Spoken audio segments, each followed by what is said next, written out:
It's planting time. I'm so excited to have my buddy Jonathan Milbrook with me here today. Jonathan, we are here at Toledo Botanical Garden, and you dug this hole.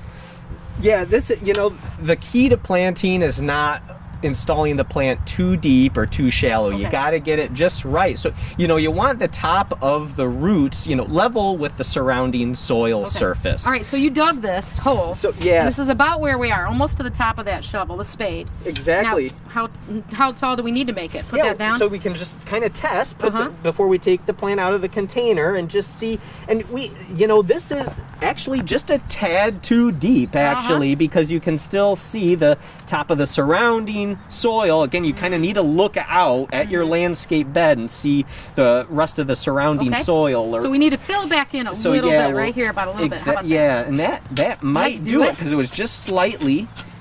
I'm your assistant here.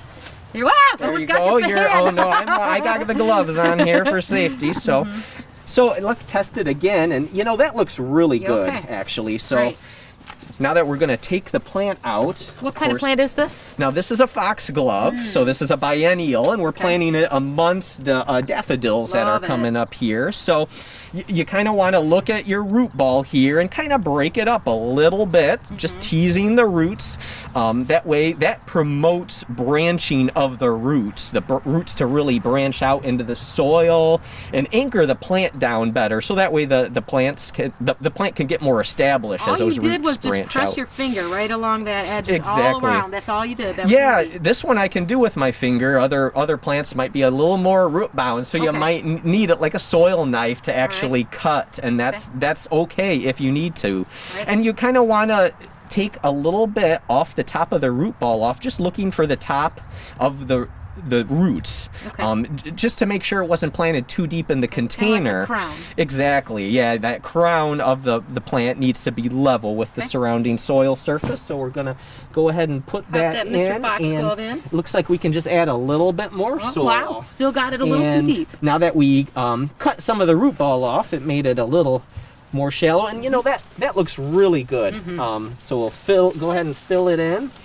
The soil's nice and moist too. It is. This is perfect for planting, and you want to just kind of fill it in by hand. No need to really use your foot and stomp it down, because you don't want to compact the soil too much, because that's not going to allow you know, water to penetrate into the roots. You know, compaction of the soil as it dries out, it really gets just too hard to promote the plant. Just pat it down with your hands. No need to use your foot. You don't want to compact the soil, because you want to leave the soil loose enough so there's some oxygen in the soil, because those roots actually do need some oxygen to grow, as well as room for water to penetrate into the soil, into the roots. Just like us, they need a little air and water, and of course a little room to grow. And that's how you get growing.